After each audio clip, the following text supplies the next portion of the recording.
Mr. Kessler. That was great. Let's give Mr. Kessler a hand.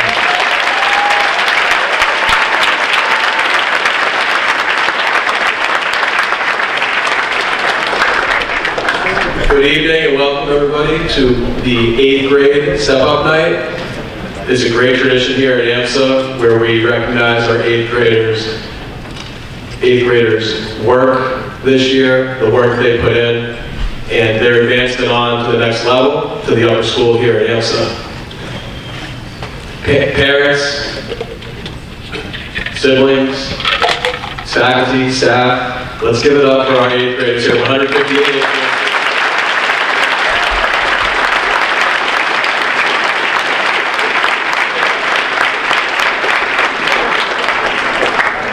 8th graders, this is a night to really hold your head up high. You've been through what we consider to be, what's historically been known as the most difficult year at AMSA, 8th grade. You've answered to around 13 teachers, 13, maybe sometimes 14 teachers throughout the year, plus your parents, plus you have athletics, you're in clubs, you're performing in the drama society, you're involved in so many other extracurriculars on top of a heavy course load. You should all really hold your head up high and be proud of what you've accomplished. I firmly believe that entering the 9th grade next year that you will be the most prepared freshman class in the state of Massachusetts. I truly believe that.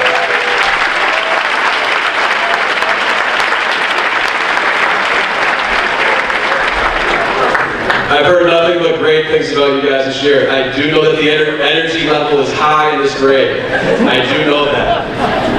You remind me a lot of the class that just graduated. When they were younger and they were in the lower school, we hear that they were chatty, they really had strong friendships that sometimes got in the way in the classroom, but not all the time. But continue to keep that positivity, continue to show that energy, use it in a positive way, enter into high school, and you guys are going to do great things. Like I said, you've been through a lot, you've really built yourself up this year, whether you believe that or not, you are ready to go, so let's get this going, okay? I'm going to introduce Julia Silva for our national anthem. She'll be singing our national anthem.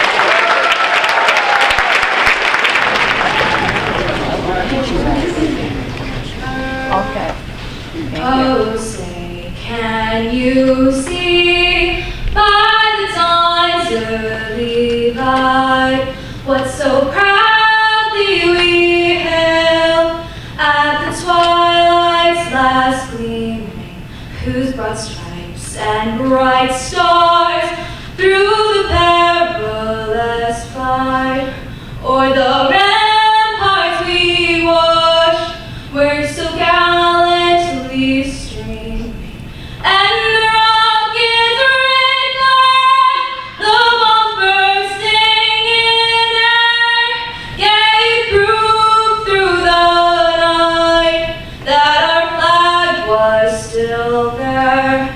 Oh, say does that star-spangled banner yet wave o'er the land of the free and the home of the brave?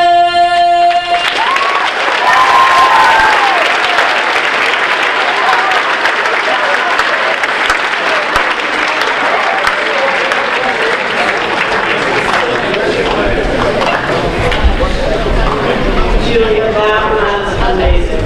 Oh my gosh. I'm Darcy Plowman. I am the 8th grade advisor and the 8th grade art teacher. I'm actually going to introduce now Ms. Lociano, who is going to be presenting some awards for mentoring. Thank you.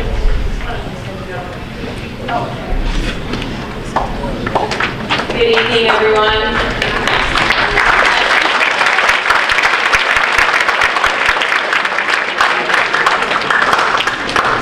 That is going to be a tough act to follow, Julie. That was beautiful. So I've heard from a few people today that there might be a sports game on tonight that a couple of you want to watch. So I promise for that it will be quick. For the past 2 years, I have been given the given the pleasure, and sometimes the burden, but mostly the pleasure of being this class's school counselor. Boy, did they make me work for it. As their school counselor, I am given the opportunity to be present for my students' highest peaks as well as their deepest valleys. Unfortunately, Mr. Emerald couldn't be here tonight, but together we have supported many a student at their worst. But it's seeing students at their absolute best that make our job so fulfilling. I'm here today to recognize a group of students that continue to show us their best, not only as students, but as mentors for our lower school mentoring program. A program that was created to provide peer support to our younger students in need, whether it be academically, socially, or emotionally. Throughout the year, I've watched as these students tutored, made lasting friendships with, and supported our younger students through the transition from their old schools to their new homes at AMSA. I stood back in awe as they created and executed a 3-part 6th grade final exam prep for math just because they wanted to help the 6th grade students with their first final. These students embody AMSA's core values every day, and for that, it is an absolute wonderful thing to see this program through. And watch these students grow as they become almost high schoolers sitting here tonight. With the following students, please come up and accept your award for your participation in the lower school mentoring program. As I call your names, you can come up, receive your award, and then stand over here. I ask that the parents hold their applause until all the students have been called up. First student is Purvi Mahana Krishnan, Madeline Carter, Stan Neely, Isabel Steinberg, Salma Mankari, Sagita Mahendakar, Bella Baskani Cambria, Sydney Mashard, Alexandra Delita, Tara Gorman, Elena Gakis, Austin Hunt, Louisa Barth, Caroline Marshall, Sheila McCarthy, Madeline Webster, and Hallie Piven.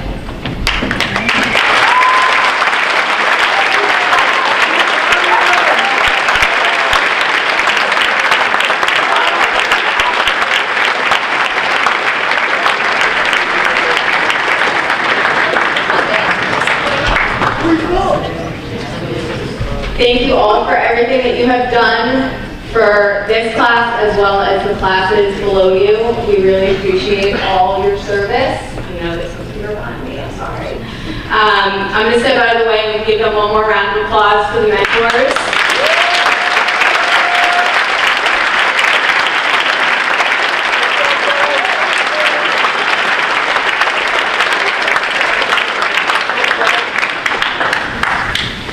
All right, thank you all. And now I am going to call up Samantha Hill, who has a few words for us.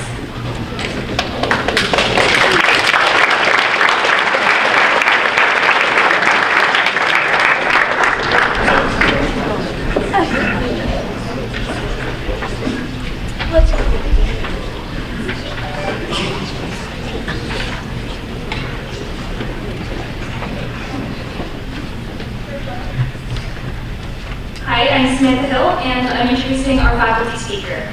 Before I tell you exactly who it is, although you can probably see if I was sitting up here, I'd like to speak a little bit about her.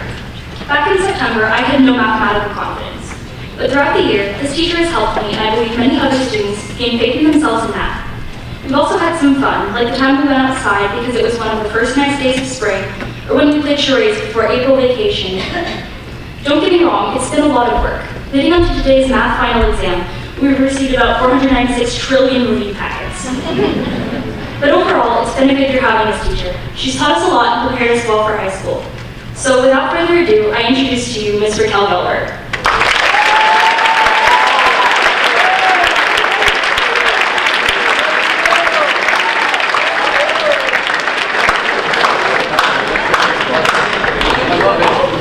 Hello everyone. This is my first time ever speaking in a microphone. So a month ago or so, when I was asked to give the speech tonight, I feel so honored and so immensely happy to have such a positive feedback from the students. But yet, I was scared and not sure if I really wanted to take this task. Then I thought, I have been telling you all year, it doesn't matter if you make a mistake. If I can make a mistake, you certainly can make a mistake. In math, we love to discuss the common mistakes. Could you please share your mistake? Mistakes are great opportunities for teaching and for learning. Only if you reflect upon them and fix them. So forgive me if I make a mistake tonight. I hope you understand I'm just learning. Also, tonight, I decided to do something not only new, but completely out of my comfort zone.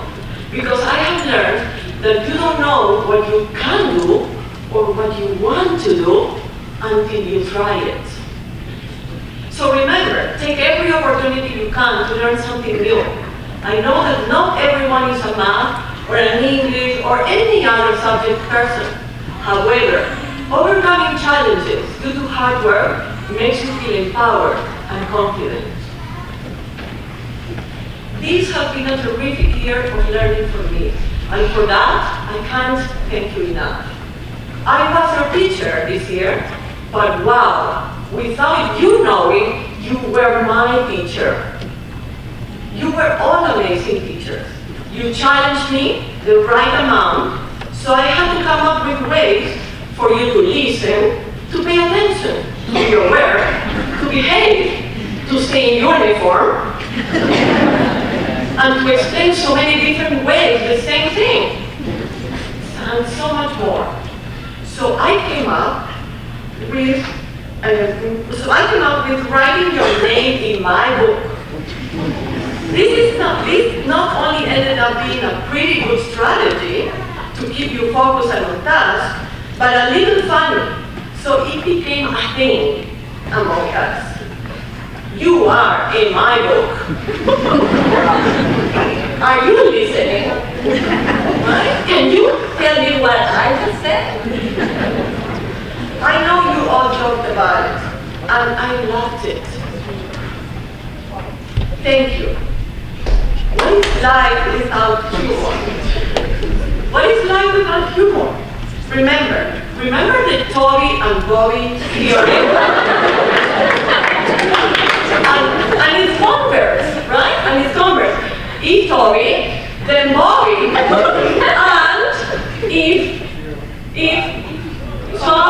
if Bobby, then Toby, then if Bobby, then Toby, So many other jokes and laughs and inside jokes. Ryan, it's time to go to Wombat. I knew you had inside jokes about Mrs. Gilbert, and I secretly laughed with you. I love your sense of humor. Always keep laughing. I hope we, your teachers, were able to teach you not only our subject matters, but to understand the importance of building character by working hard, handling homework on time, being respectful, sitting so many hours a day, and following all these rules.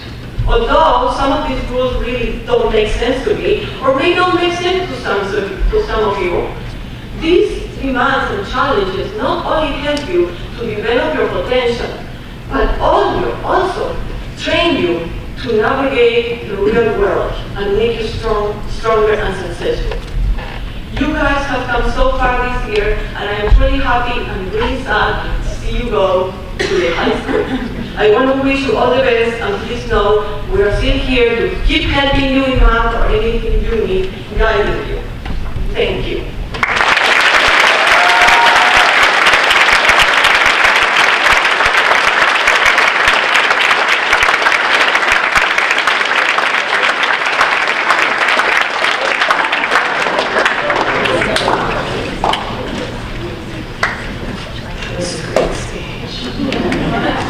Great speech. I was lost in my head. We now have a performance by our drama chorus group with Mr. Crocker. So those of you who are involved, come on up.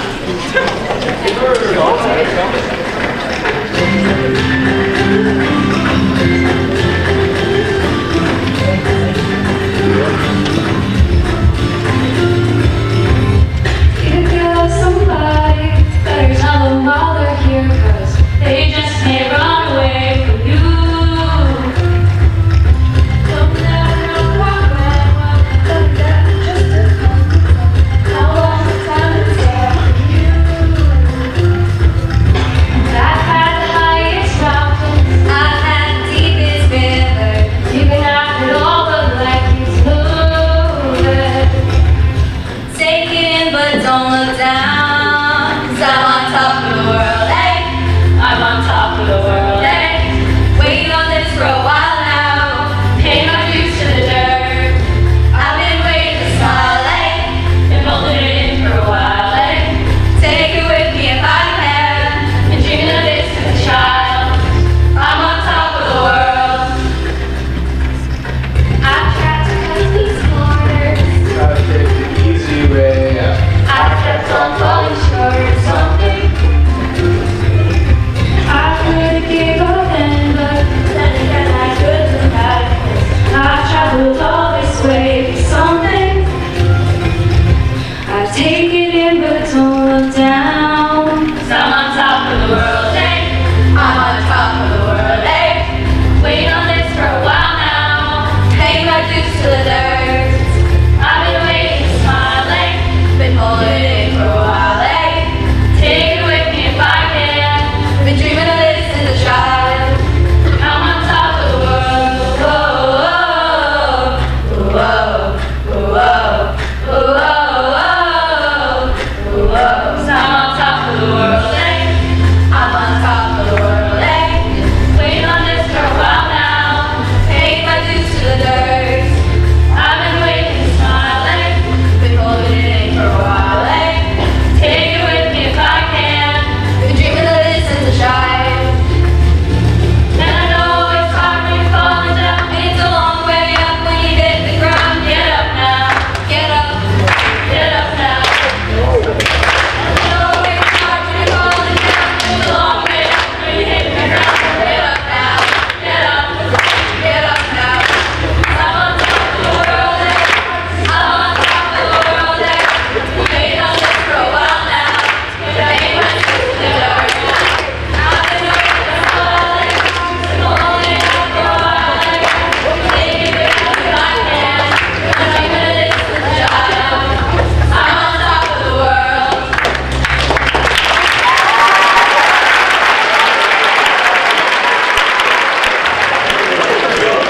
And I know he's also going to do a great job, John Devereaux.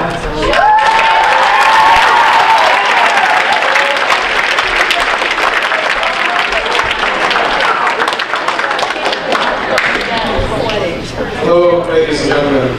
We are gathered here today to celebrate the accomplishments of our families and friends, peers and pupils. The past 3 years have not been a small feat for us students. We have not only had to go through the rigorous AMSA curriculum, but also a slew of administrative changes. I do think that we have settled into a good group with our current administration. Ms. Lindsay was a fantastic principal and now executive director for our school. Mr. Naraki, Ms. Murphy, Dr. Lewis, they all deserve thanks as well. But the administrators aren't the only ones who helped us through our. Not one of us would have been able to make it through our AMSA careers without our teachers to guide us.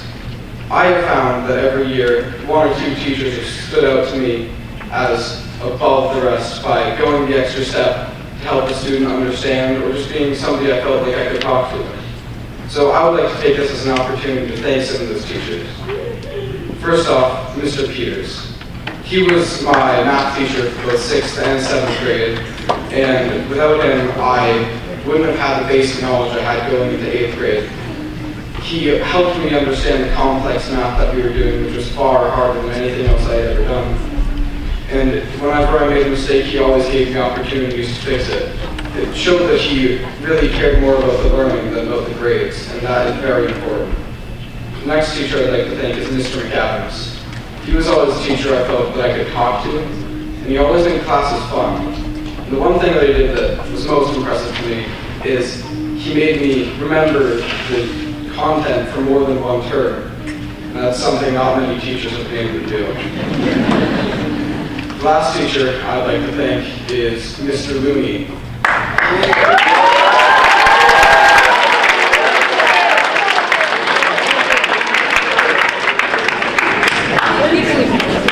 Before I took this class, I thought annotating was a waste of time, poetry was pretentious, but after I realized that you can get so much out of literature, you can understand the struggles of people who came before us and other cultures, and he taught me how to understand the themes in literature and how to understand that a poem isn't just a rhyme, it's a veiled critique of the Industrial Revolution.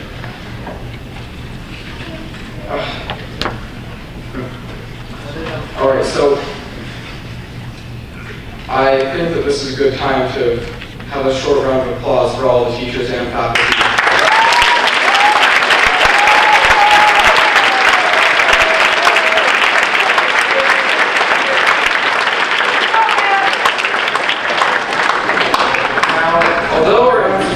Haven't been easy already, they will get tougher next year, and that is why I must implore that all of you, at the very least, try your best.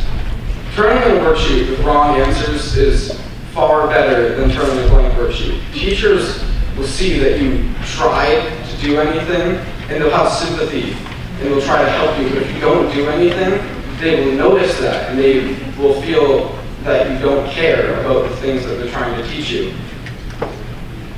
And, you can't just focus on your grades though. I have driven myself crazy with spending hours trying to finish ISL assignments, and it's never worth it.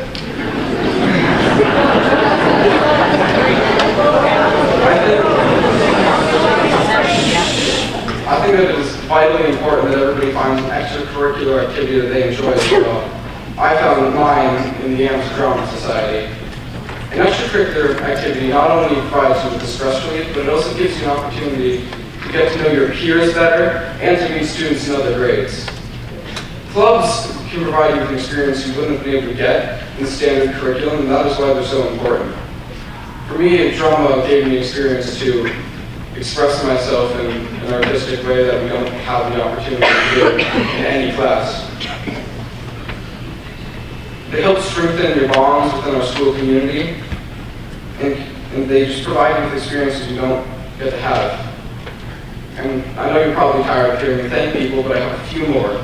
First off, Ms. Conker. Most of you probably only know her as the 7th and 8th grade chemistry teacher, but she is also the faculty advisor, choreographer, costume designer, and co-director of Amherst Drama. I'm pretty sure she has more titles, because she does just about everything, but I don't know exactly what those are. I also have to thank Mr. Goner and Mr. Pinetto, who are the director and musical director of Amherst Drama. The three of them sacrifice so much time, effort, and frustration for the club, and it is so important what they do for me and everybody else who's in the club. Overall, what I'm trying to say here is that you won't be able to get anywhere without hard work and help. In high school and in life, you will always need to rely on your peers, co-workers, teachers, bosses to help you get through it. Just try your best. Thank you all for your time. I'll be handing the mic over to Ms. Clubman for some awards.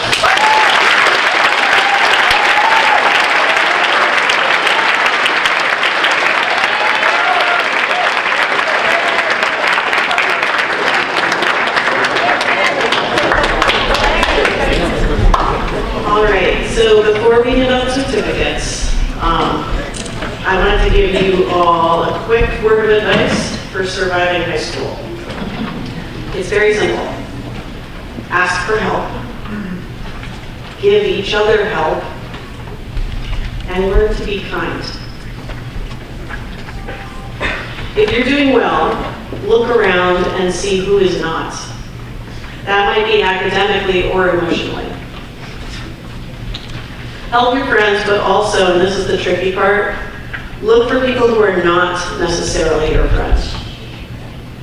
The challenge I give myself as a teacher at the start of every school year is to find something I like and admire in every student, especially the ones who really bug me. You know who you are.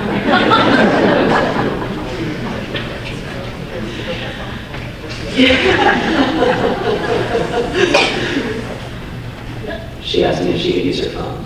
Okay. You're a diverse group with very different personalities and opinions on life. Very different opinions and how you approach the whole world. As your teacher, it has been tough sometimes as I've watched you struggle to get along with each other. But those were your middle school years. Next year can be different. In high school, the people around you will mature. Not all at the same pace, some of them faster than others. But each of you will start to be capable of influencing how you all interact as a class. How does that happen, right? Well, I want to pass along a challenge to you. Next year, when you start 9th grade, even if it's at a different school, pick out someone you really don't like. Maybe you have a lot to choose from. Someone who might make you cringe a little bit if you have to sit next to them in class. Look for the kid who sits alone. Look for the kid who usually really annoys you. Look for the kid who was horrible to you last year. You don't have to become their best friend. It's really hard to reach out to people who seem a little weird or too loud or kind of annoying. I know. I've taught you guys all year, haven't I?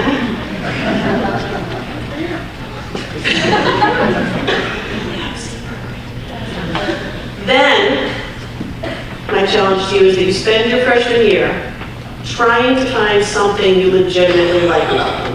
Think of it as trying to learn how to draw bubbles when you didn't think you could, or how to do a perspective drawing, or how to follow a pattern for a friendship bracelet when it seemed like a really dumb project. Take the chance that it might not work out the way you'd like it to. It's hard. You might not find anything you like about the person you choose. But trying to find things you like about others makes you a better person. It's a good real-world skill to develop because I can promise you, you will have to find ways to get along with people you don't like your whole life. I can also promise you that if you leave the agony that is a middle school social life behind you and try to connect with one another differently next year, it will make the next 4 years so much more enjoyable.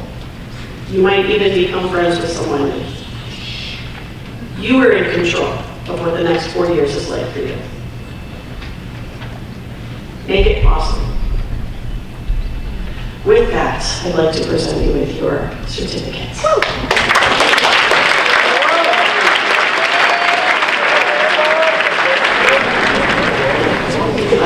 Jake Allison. Patrick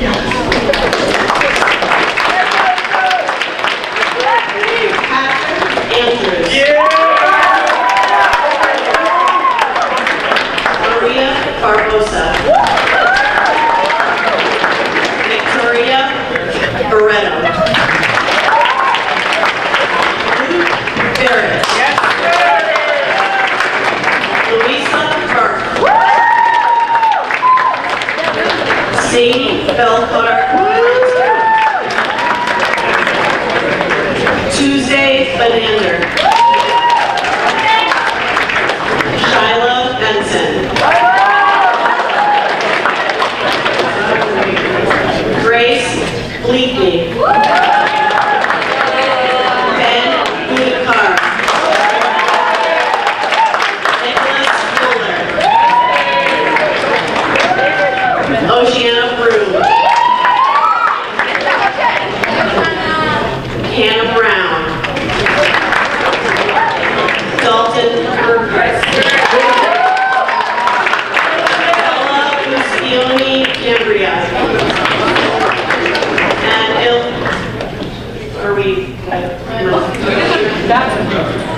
Isabella Bush. Let's see what happened. Lucas Kale.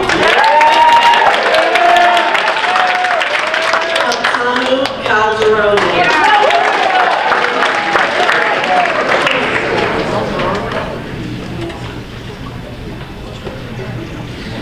I'll try to read faster.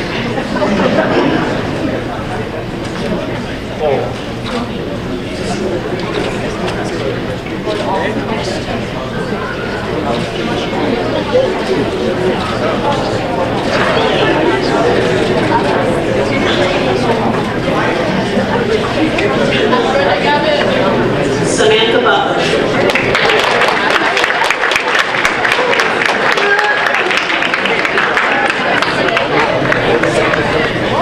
Keith Carpenter.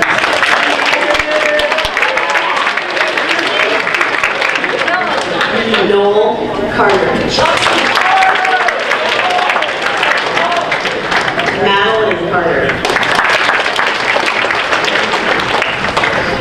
Emilia Carvola. Jessica Cash.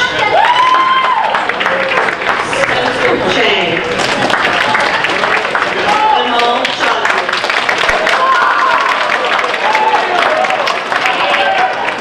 Laura Chavez. Tay Cope. Joshua Cohen. Jacob Coleman. Ashley Terrell. Andre Goulart. Griffin Coyle.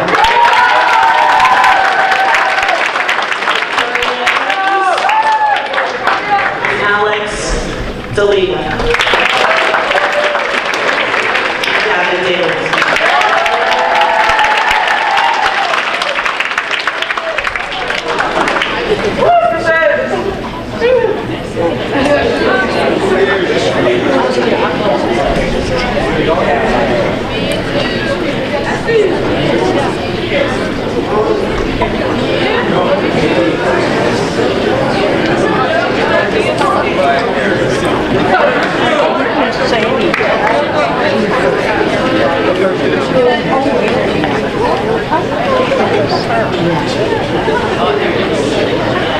Aiden Dougherty.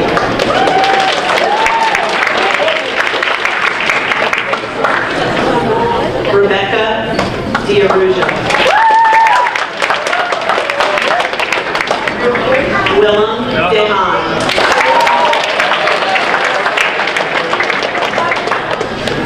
Drew DeFranza.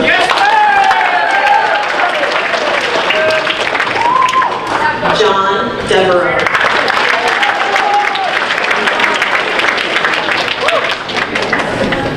Christian DeGregory.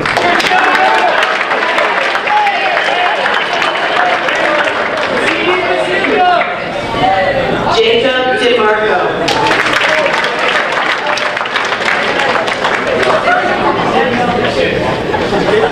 Mia Downing.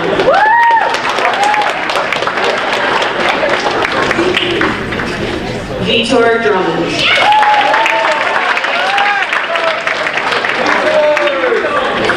Daniel Estevez.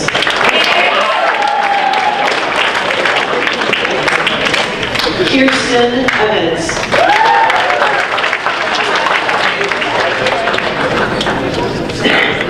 Maveen Faisal.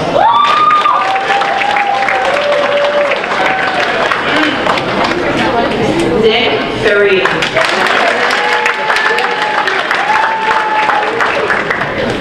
Sophia Ferrier.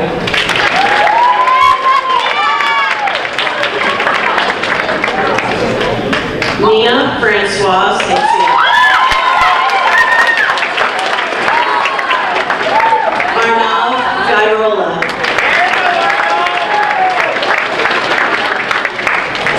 Elena Gakis.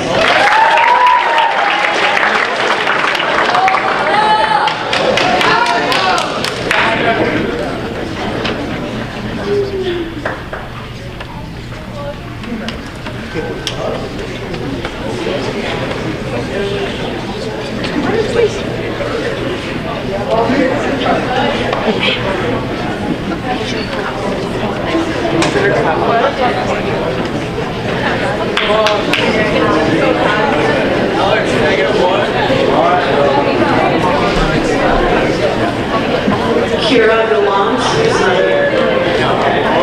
Grace Galley.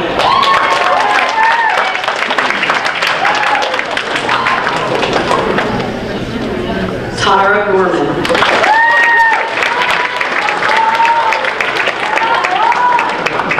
Devin Gawaski.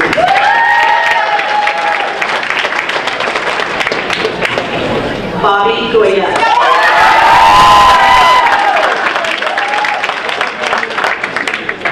Luana Grobora.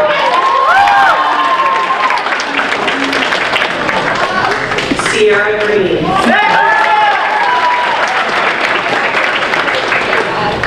Liam Harlan.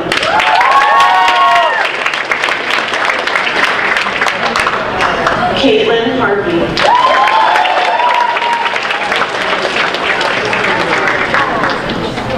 James Hennessy.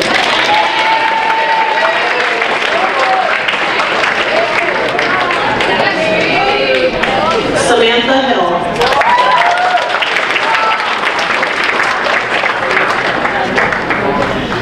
Patrick Hoban.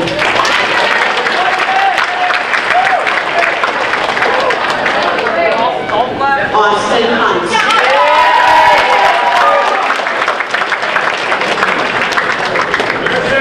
Cheyenne Hossein.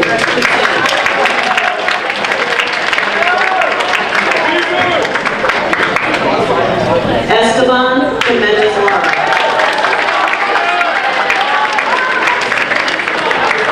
Jason Joe.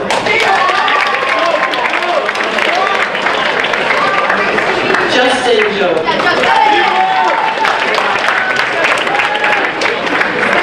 And Derek Johnson.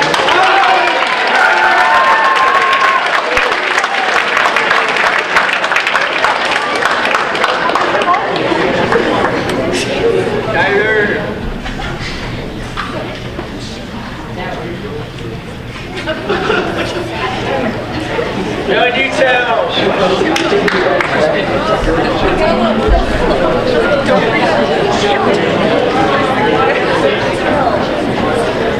Zara Kareem. Jessica Keels.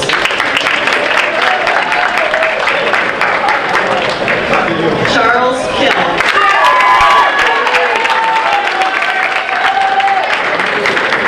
Zachary Newtell.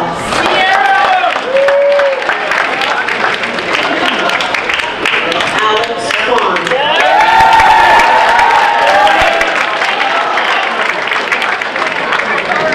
Kyle Robert.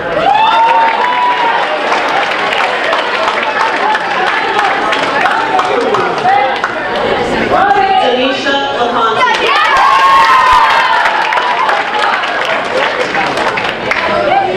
Tyler Lady.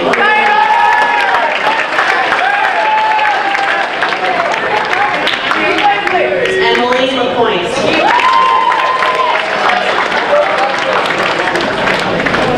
Eva Larson. Ava Loston.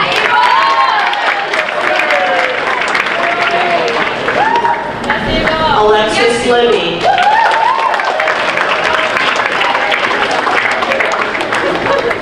Joseph Longtime.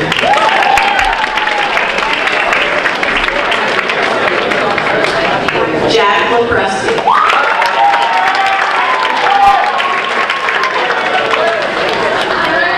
Lucas Luna.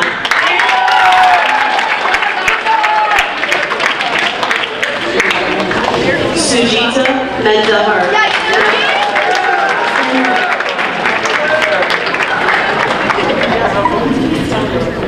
Gianna Mann.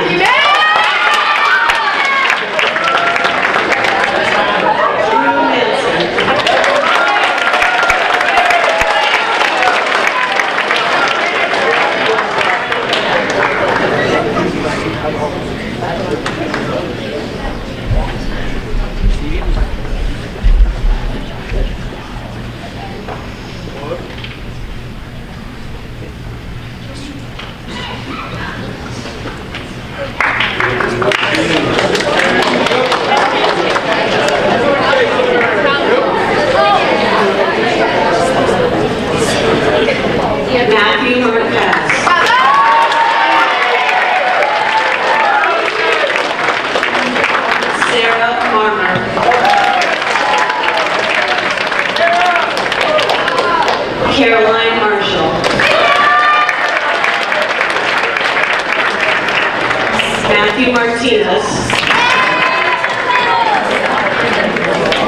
Anthony Mateen.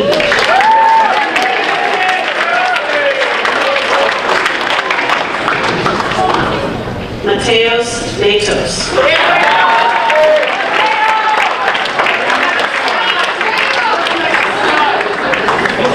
Jack McCabe.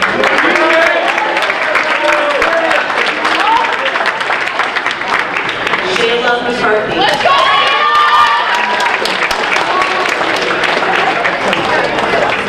Alexander McCullough.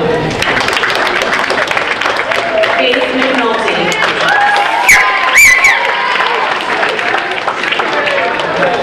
Salma Menkari.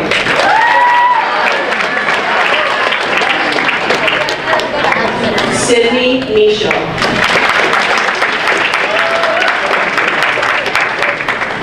Samuel Neely.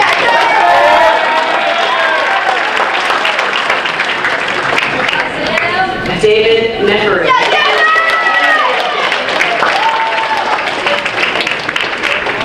Purvi Mohana Krishna.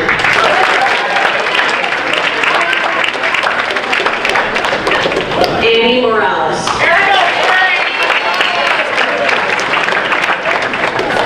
Diego Marino. David Wynn. Aiden Nordstrom.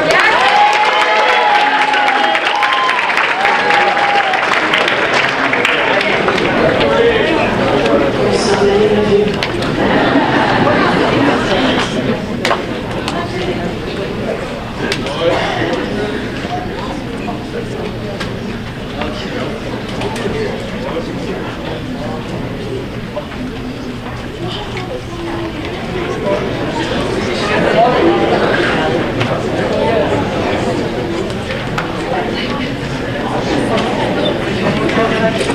Jenna Olson.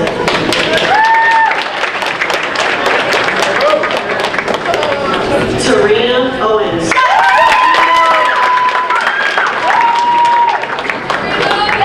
Sriraj Pampati. Hanani. Matthew Peck. Zach Penny. Haley Pippin.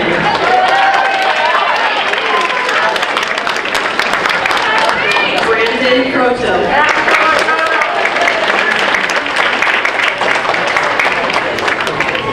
Krishna Parimetla.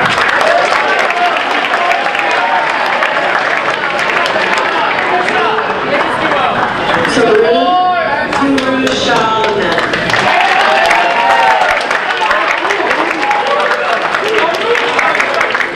Bilal Patri.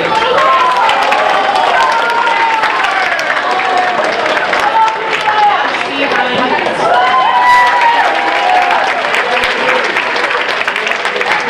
Tori Roberts.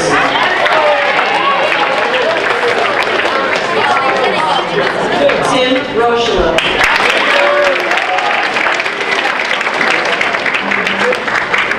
Adance Ronolic.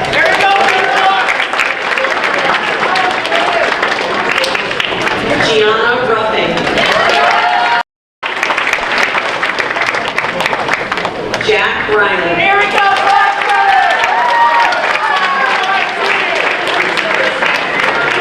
Delaney Ryberg. Ani Ryberg.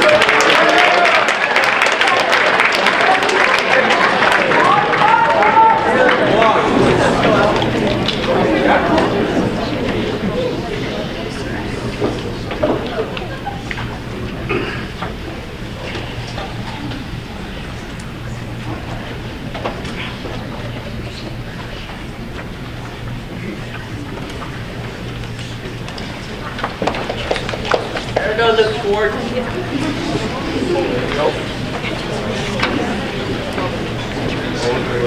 Anjali Sandupa. Anthony Sarda. Ryan Scott.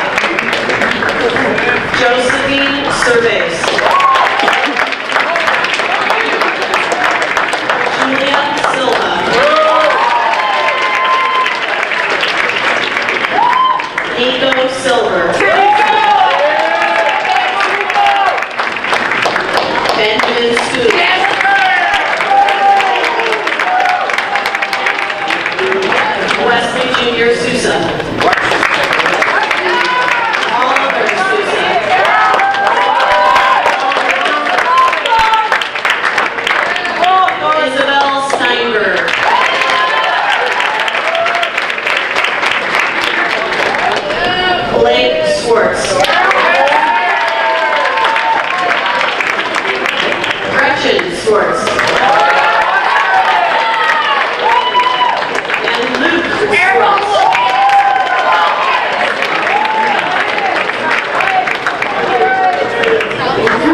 Ryan Taylor.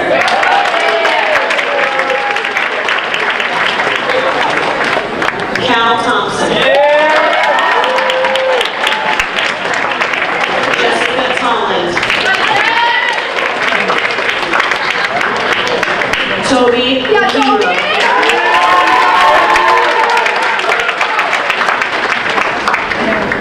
Ava Velasquez.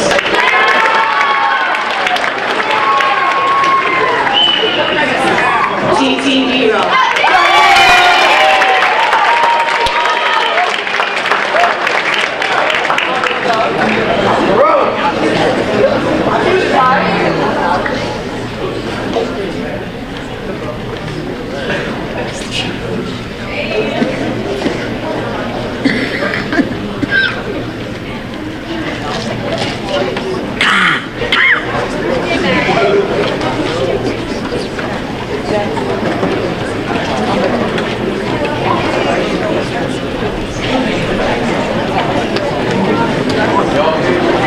Ava Velasquez. Esther Vitoriano. Megan Wager. Kim Wang. AJ Ware.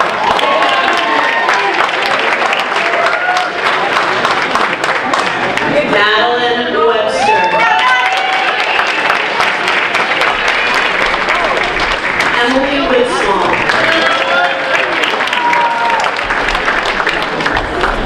Michael Yakubov.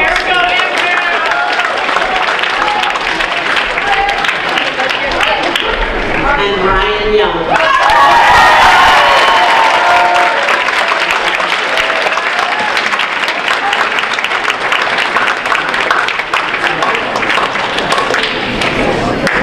And now we have a few words from our beloved Dr. Lewis.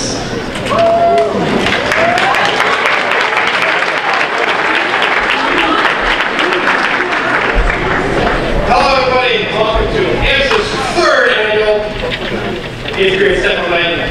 So first off, I'd like all the kids, all the 8th graders to give a warm thank you to all moms, dads, sisters, brothers.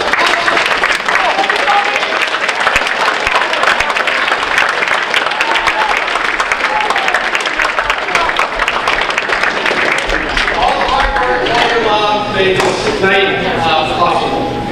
Thanks as well to all the folks who helped organize tonight.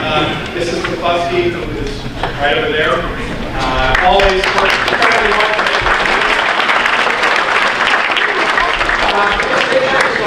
Elaine is here, is also always incredibly helpful. And a big round of applause too for Mr. Kessler for those amazing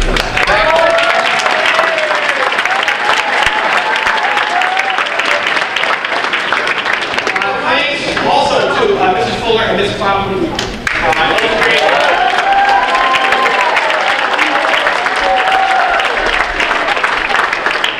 And thanks to Ms. Gilbert, a fantastic math teacher, colleague, and person who just gave an awesome speech.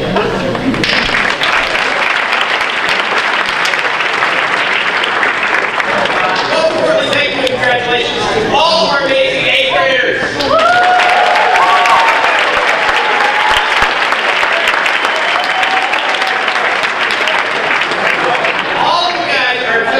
Start the next stage of your AMSO career. You're about to start high school. Very exciting. Over the course of the next couple of years, you're going to face lots and lots of challenges. You will face tests, you'll face assignments, you'll face homework, you'll face choices about how to help friends, you'll face choices about, I know parents are still a little too early to talk about this, driving cars, and then soon enough, choices about which college to go to, which university to go to. So, yes, it's coming. So you might be wondering, perhaps, can you do succeed. My son, Churchill, just graduated from 8th grade, and we had this conversation too. Can you do it? Can you succeed? And my answer to all of you is yes. Yes, you can. And to explain how you can, I'm going to impart some wisdom. I'm actually not going to impart any wisdom. I'm going to invoke the wisdom of a great historical figure that I know all of you have studied. We're going to have a little quiz at the end. The C. Okay. So what I'm going to do is I'm going to provide 3 examples, 3 kernels of wisdom, 3 kernels of ancient advice based on this person's life that will hopefully prove useful to you in your amateur career. And for fun, I'm not going to name who this person is. I'm not going to provide many clues, although you might figure it out soon enough. If you figure it out, like right off the bat, you get bonus points. Is it graded? It is graded. You will get an A in next year's history class, guaranteed. Wait, really?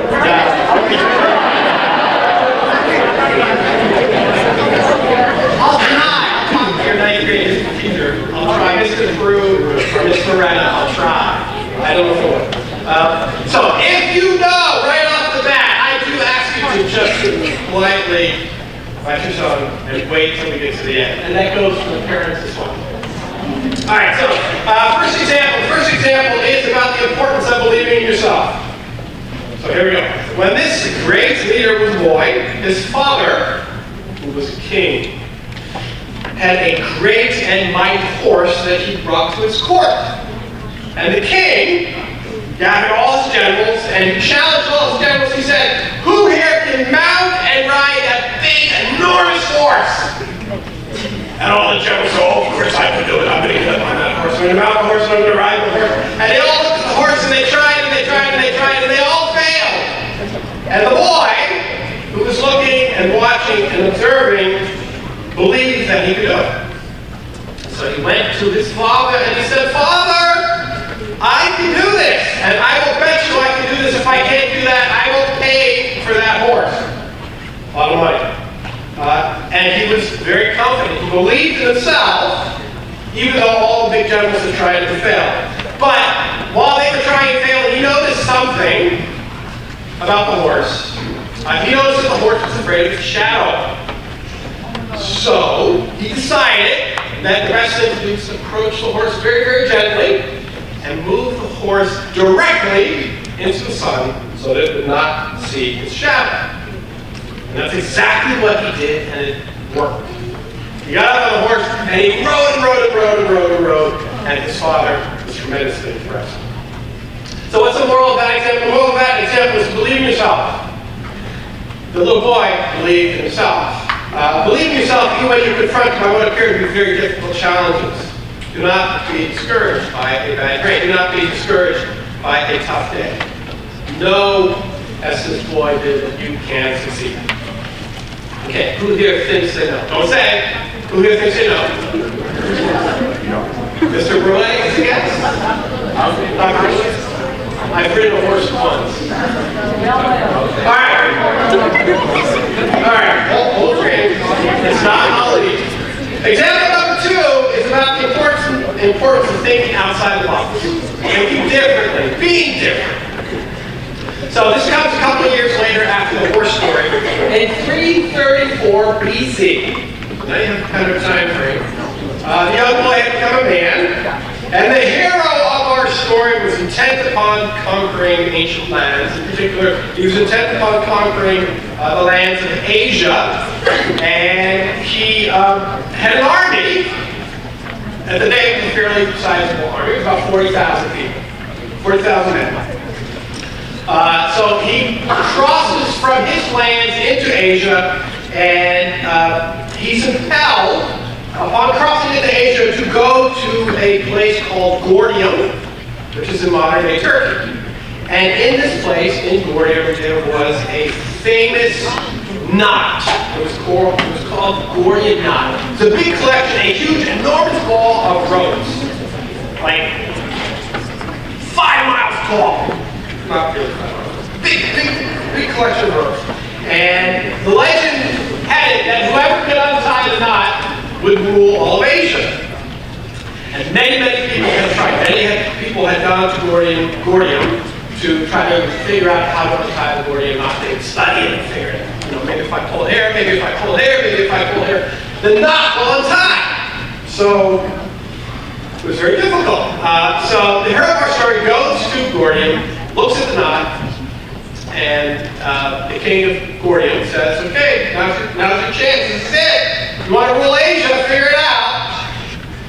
So he looks at the knot, and he takes out a sword and slices it in two. It's uncut, right? He figured it out, right? So the moral, what's the moral of the story? Think differently, right? Everyone else is thinking, if I pull here, pull there, untie this, untie that. No, he just took out a sword and cut it. So the moral of the story is don't do what everybody else does. Dare to be original. Dare to think differently. Dare to be different. So you guys know who it is now? Don't say it. It's not Dr. Lewis. That is a big difference. All right, last example. This is it. So the third example is the importance of leading. Lead by example. It comes 3 years later in 331 BC. And it concerns one of the largest battles in ancient history. The hero of our story is marching through Asia, but he's facing a lot of opposition. In particular, he's facing very fierce opposition from a massive army led by the king of Persia, King Darius. And against our hero's army of 40,000 men, Darius has collected an army. Now, estimates vary. Some estimates are 500,000, some estimates go as high as 1 million. Whatever it was, the hero of our story was incredibly outnumbered. 40,000 perhaps to 500,000, 40,000 perhaps to 1 million. In addition to that, King Darius also had dozens and dozens of battle elephants. If you have seen Lord of the Rings, the third, right? Is it the last of the third of the Lord of the Rings where they have the huge Norse elephants going to battle? Darius had battle elephants. Darius also had chariots with blades attached to the wheels. So when they went by you, you wouldn't feel so good in the morning. So the place that we were going to fight was a place called Gaugamela, and it is in modern-day Iraq.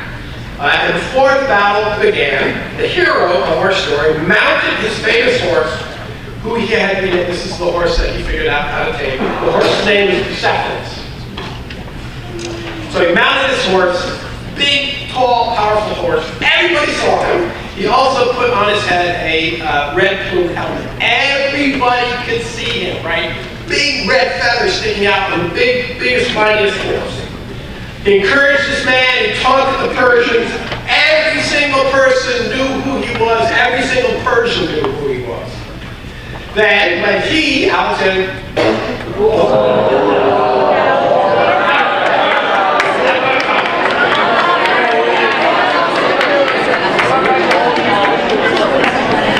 I didn't say that.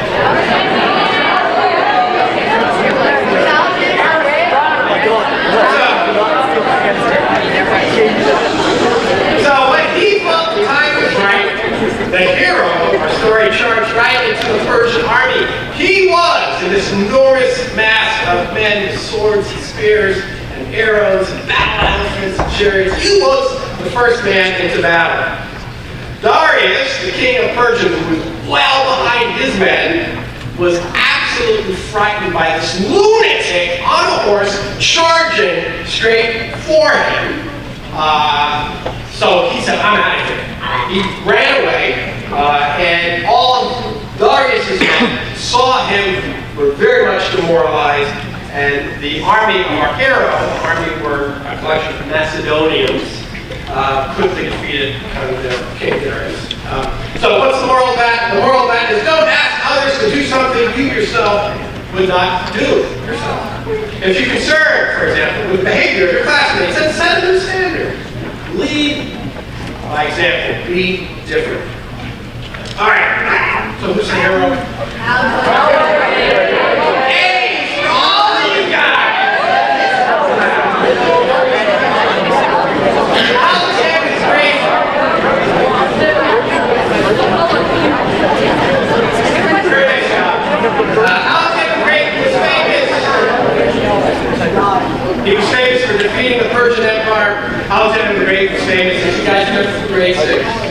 He was famous for building dozens of cities, including the famous city of Alexandria in North Africa. He was also famous for spreading art, literature, and science, and the philosophy of Greek civilization throughout the Middle East and Asia. And how did he do it? He did it by believing in himself. He did it by thinking outside of the box. He did it by leading by example. So as all of you guys think of your 9th grade career, and as you think about your high school career at Hampton, let the ideas of Alexander the Great influence you.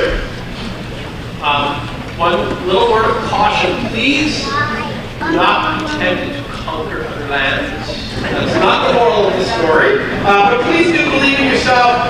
Have faith that you can, through hard work, achieve. Don't be afraid to ask questions. Don't be afraid to be different. Don't be afraid to think outside the box. And when you lead, when you wish to lead by example. Show others what you believe by doing what you believe. Have a fantastic summer, everybody. And congratulations to each of you.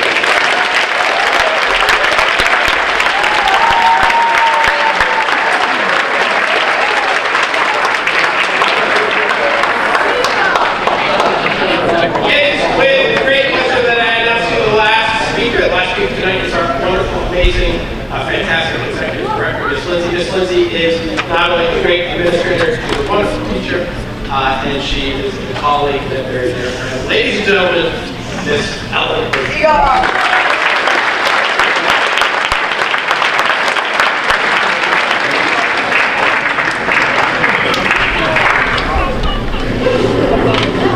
Okay, I'm short. And, all right, so I know that I'm the only thing standing between you and the Bruins game. Okay? And let me just tell you that I don't care about hockey at all. Now, if we were talking about the World Series that the Red Sox were in, now that's a whole different ballgame. If we were talking about the Patriots and the Super Bowl, now that's, an even different ballgame. But hockey, sorry. I have your undivided attention. I'm just kidding, really. I will make sure that I make this really quick. So here's a couple challenges that I have tonight. Not only am I, game 7 against the Bruins, and I'm the last speaker, but you guys have been incredibly patient with so many speakers, and I think I'm one too many. So I'm going to try to really move through this quickly. Before I start, though, I would, since you guys were halfway through your 6th grade year, we have had the pleasure and the great joy to have Dr. Lewis as the executive director of our school. And I would like to take this opportunity to hope that you'll join with me in a round of applause and thank him for the 2.5 years.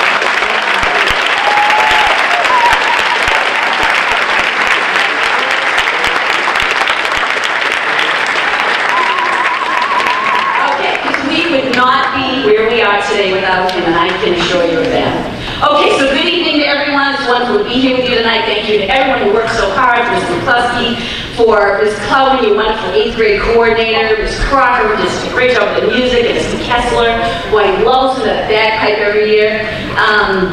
Also, I don't know if you realized it, but Miss McLaughlin was here a little while ago. She was in the back corner, that's right, she was watching all of you get your certificates, and then she had to scoot out. So thank her tomorrow because she loves all of you very, very dearly. Also want to thank all of your teachers that have supported you and brought you to this place. I'd like to thank Mr. Fuller also for all the work that he did with you throughout the earlier part of the year as your advisor. Thank you, parents. Without you, we wouldn't have them here. So thank you for sharing them with us. They are absolutely beautiful. We are so proud of all of you. Okay.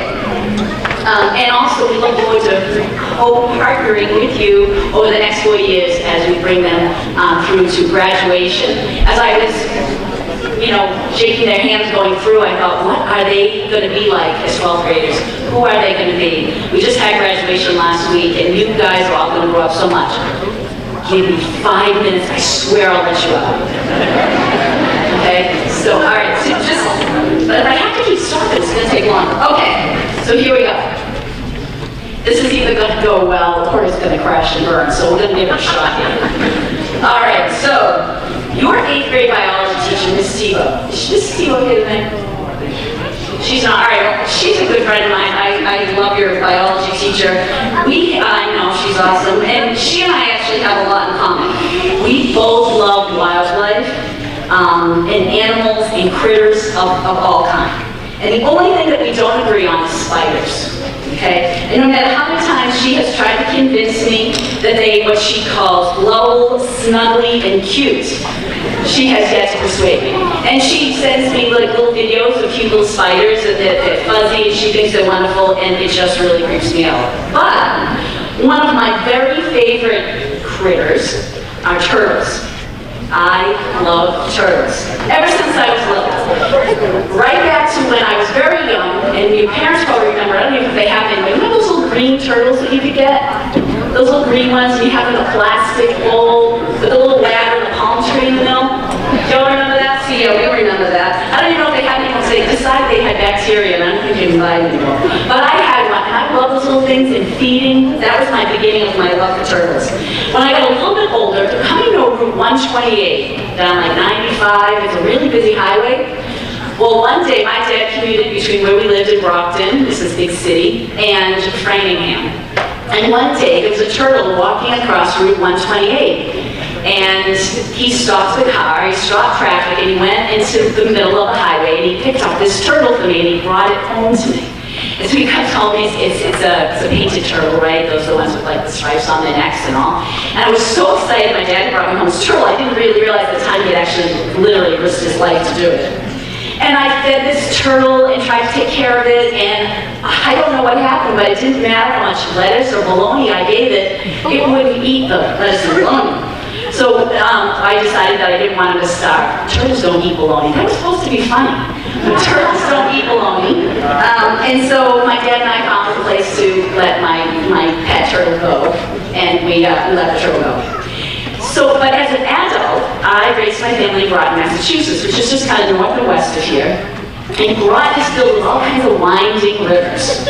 And throughout the day, especially in the spring when turtles are laying eggs and things, they do that in the fall too, but turtles were always crossing the road. And so much so that the town people actually made hand-painted turtle signs that people would watch for the turtles.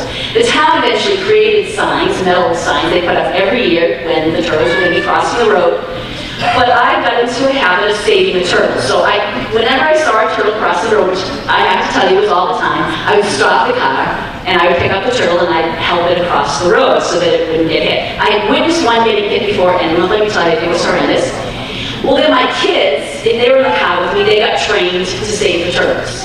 Right? So it got to be a thing where mom's crazy and she's going to stop the car and make the kids get out and save the turtles. And if it was a big snapping turtle, sometimes snapping turtles can be really big. We had a snow shovel in the trunk of the car, and the kids would have to, out of the trunk, they'd have to get the shovel, and they'd have to push the turtle off the side of the road. Well, this kind of became a thing in my family. I got to be known as you know, the crazy person who stopped and saved the turtles. And so then my kids started giving me turtles for different gifts in various places they would travel. I have 5 of those turtles in my office, all the way from a little one like that near my computer, all the way to a big one that's beside my desk that kind of hides because people think I was crazy. All right. So we also have this little cabin up in the mountains, up in North Conway. And last year, stick with me, last year, my husband built me a turtle island.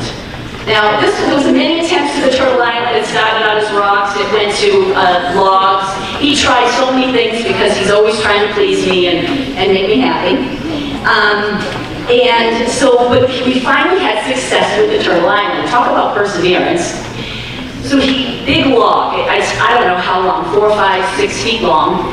And he bored a big hole through it and put a big chain through it and connected that to a cinder. And then we dropped the cinder block, and so there's this floating, it's like 5 feet off the shore, there's this floating log. And we waited and waited for the turtles to come. If you build it, they will come. And they did. They did. The turtles came at various heights of success. It was hard for them to get on, but we found the exact spot.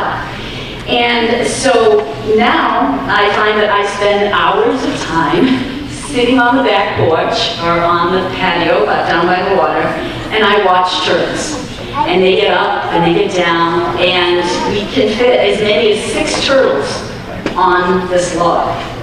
Okay, so why in the world am I talking to you about turtles for your 8th grade graduation? And have I finally lost my mind? Okay?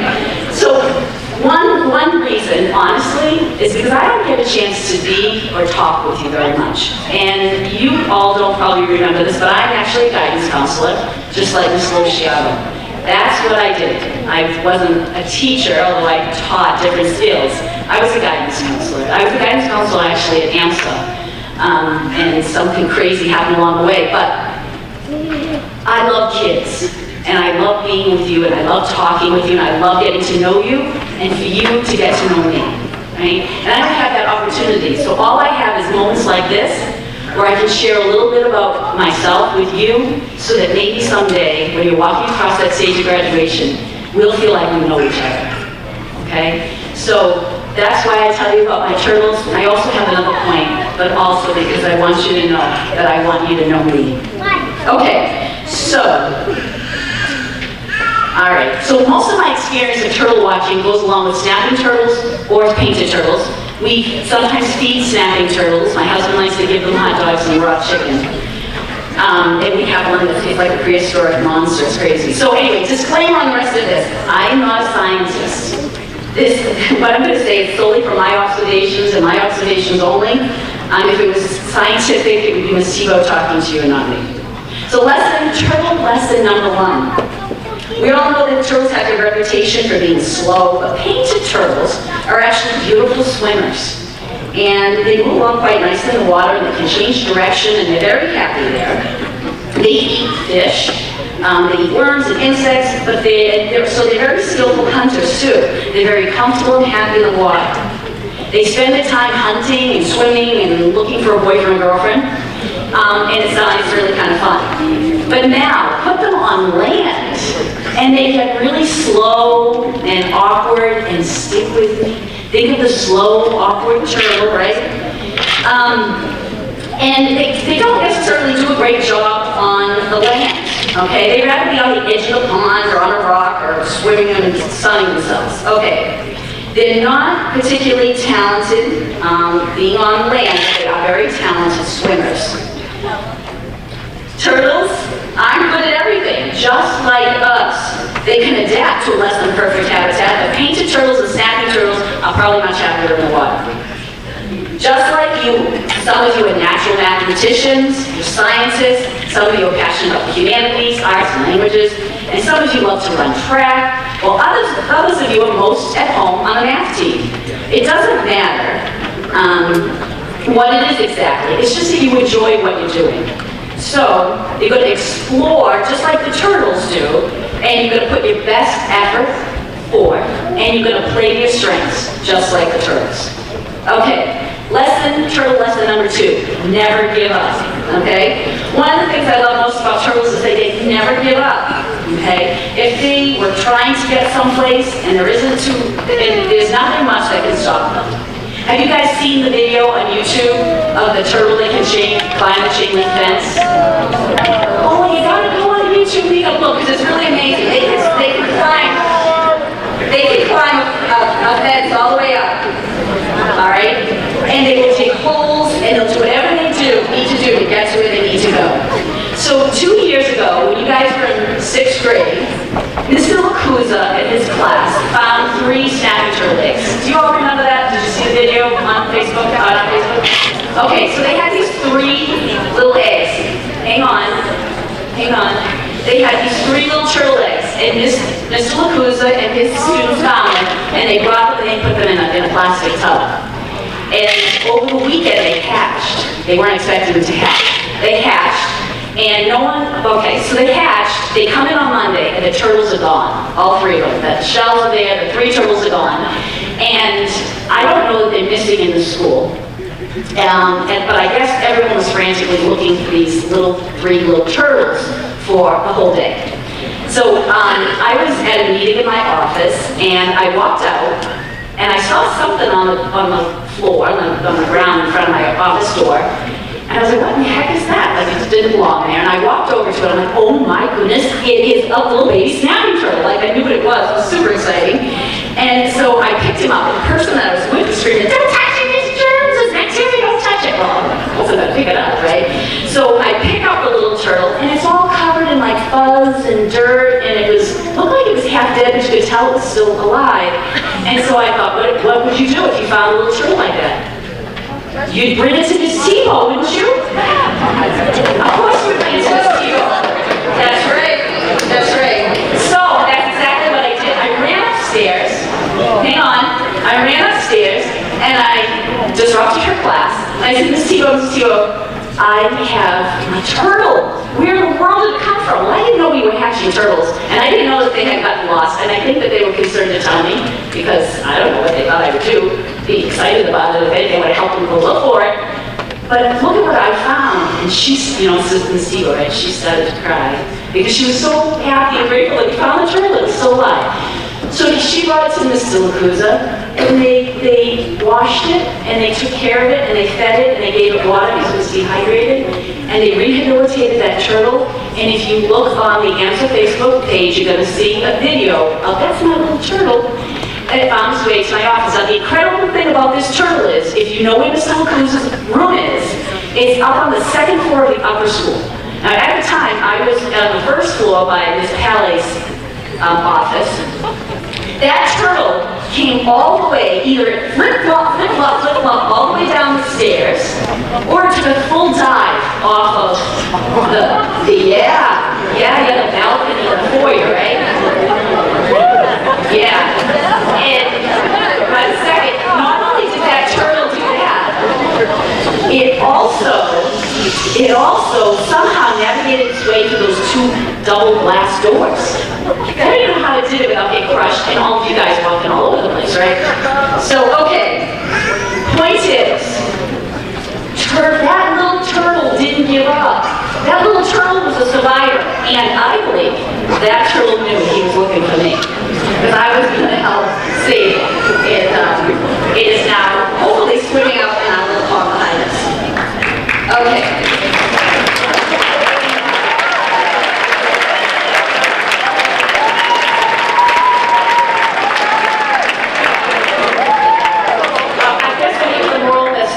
If I can love a turtle that much, think how I feel about your kids. Okay. All right. So here's lesson number 3, and this is it. No, I don't. Okay. So here's one that you can relate to, because I rarely see a painted turtle alone. They're never alone. They always have friends nearby. And I don't know if they're always like that, but when they're on my turtle log, they're together. And they make room for each other on that log. How many of you seen the YouTube video of a turtle that's upside down, and his friend comes and flips him back over? Because turtles take care of each other. And I want you all to take care of each other every single day. And remember, there's strength in numbers, and let's face it, sometimes it's nice to be alone. But in life, there's nothing more fun than when you can share it with a friend and family, people that you trust and people who you love. So, let's learn life lessons from a turtle. One is, do what you love to do. Play your strengths and stretch yourself and learn new things. Never give up, keep trying. Sometimes things are really hard, but keep working at it. And number 3, life is more fun with a friend by your side. Be there for each other, be trustworthy, and be loyal. Congratulations, class.